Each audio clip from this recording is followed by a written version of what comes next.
გამარჯობა, მე გიორგი ვარ და ამ ვიდეოში უძრავ ქონებაში ინვესტირებაზე ვისაუბრებ.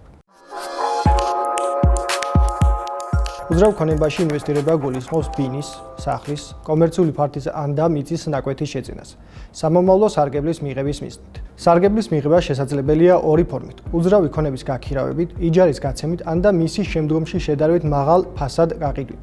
გაქირავის უპირატესობას წარმოადგენს ის, რომ შემოსავლების შედარებით პროგნოზირებადი, პერიოდული და სტაბილურია.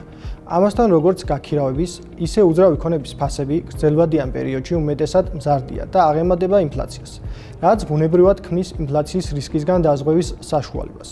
მართალია, უძრავ ქონებას ფასების საგრძნობი შემცირება შედარებით იშვიათად ახასიათებს, თუმცა ამ რისკისგან იგი ბოლომდე დაცული არ არის. ამასთან, ბინის შეძენა და შემდგომ გაქირავება ან და გაყიდვა შედარებით ნაკლებ ცოდნას მოითხოვს, ვიდრე ფასიანი ქაღალდებით ვაჭრობა. უნდა აღინიშნოს ისიც, რომ ფასიანი ქაღალდებისგან განსხვავებით, უძრავი ქონება წარმოადგენს ფიზიკურ აქტივს, რომელსაც გააჩნია მისთვის დამახასიათებელი კონკრეტული ფორმა, ზომა, ადგილმდებარეობა და რაც მნიშვნელოვანია, გააჩნია ალტერნატიული გამოყენება. სხვა სიტყვებით რომ ვთქვათ, აქციების ფასის მკვეთრი ვარდნის შემთხვევაში ხელში შეგრჩებათ ფასიანი ქაღალდები, რომელსაც ვერაფერში გამოიყენებთ. ხოლო უძრავ ქონებაზე ფასის მკვეთრი ვარდნის შემთხვევაში ბინა მაინც დაგრჩებათ, სადაც შეგვიძლიათ იცხოვროთ. შესაბამისად, უძრავ ქონებაში ინვესტირება დამატებით დაცულობის და უსაფრთხოების განცდას გვიქმნის.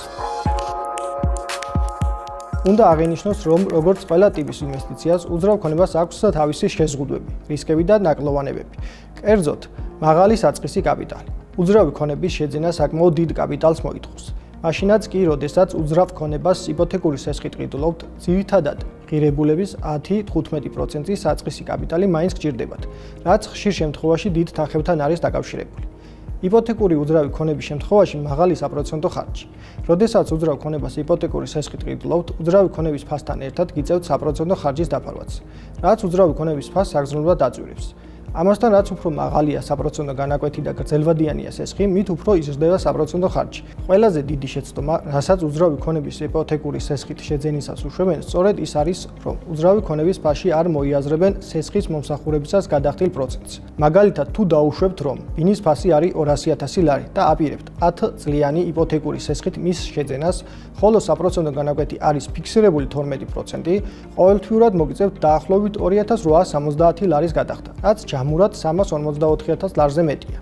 გამოდის, რომ თქვენ მიერ შეძენილ უძრავ ქონებაში ჯამურად 354.000 ლარი გადაიხადეთ და არა 200.000 ლარი. რამდენად მომგებიანია აღნიშნული ინვესტიცია? ყოველთვიურად შენატანი 2870 ლარი სესხის ნაცვლად სრდად ანაბარზე რომ შეგეტანათ, იგივე პერიოდის განმავლობაში წლიურ 8%-ში 10 წლის ბოლოს 520.000 ლარი დაგიგროვდებოდათ. თუ მოლოდინი გაქვთ, რომ ბინა რომელიც დღეს 200.000 ლარი ღირს 10 წლის შემდეგ 520.000 ლარზე მეტი ეღირება, მაშინ შეიძლება განმართლებული იყოს ინვესტიციის სახით იპოთეკური სესხით უძრავი ქონების შეძენა. თუ მოლოდინი გაქვთ, რომ წლიურად უძრავი ქონების ფასი 10%-ზე ნაკლებად გაიზრდება, მაშინ სრდადი ანაბრის გახსნა უფრო გამართლებულია. აღნიშნული მაგალითი, რომელშიც მოყვანილია კონკრეტული დაშვებები, ნათლად გვიჩვენეს, რამდენად გიძურდებათ უძრავი ქონების ღირებულება მისი იპოთეკური სესხით შეძენისას და რამდენად მნიშვნელოვანია აღნიშნული ხარჯის გათვალისწინება ინვესტიციის განხორციელების პროცესში. ასევე უძრავ ქონებაში ინვესტირებისას მნიშვნელოვანია გავითვალისწინოთ 3 დეტალი. პირველი, რემონტის, განახლებისა და სხვა მიმდინარე ხარჯები. გაქირავების მიზნით შეძენილ უძრავ ქონებას ესაჭიროება რემონტის, ავეჯის და ინვენტარის განახლების პერიოდული ხარჯები. გაქირავებისთვის საჭირო საბროკერო ხარჯები. იპოთეკის შემთხვევაში მოგიზავნოთ ყოველთვიური სესხის შენატანების გადახდაც, მიუხედავად იმისა, გაქირავებული გაქვთ თუ არა იმ მომენტში უძრავი ქონება. მეორე, არალიკვიდურობა. უძრავი ქონება წარმოადგენს არალიკვიდურ აქტივს, შესაბამისად, მოკლე დროში მისი რეალიზება სასურველ ფასად რთულია. ყველაზე ლიკვიდური უძრავი ქონების ბინის რეალიზებასაც კი რამდენიმე კვირა ან თვე სჭირდება და რაც უფრო გეჩქარებათ მისი გაყიდვა, მით უფრო მეტი ფასდათმობა მოგიწევთ. მესამე, კონცენტრაციის რისკი. კაპიტალის ერთ უძრავ ქონებაში დაბანდებით მთელს თქვენს პოტენციურ შემოსავალს და რისკებს ერთ აქტივს უკავშირებთ. რისკის რეალიზების შემთხვევაში შესაძლოა დიდი ზარალი განიცადოთ. საერთო ჯამში უძრავ ქონებაში ინვესტირება ოპტიმალურია გრძელვადიანი ინვესტორებისათვის, რომელთაც გააჩნიათ დაგროვილი კაპიტალი, სურთ სტაბილური შემოსავლების მიღება, ნაკლები რისკი და მეტი უსაფრთხოება.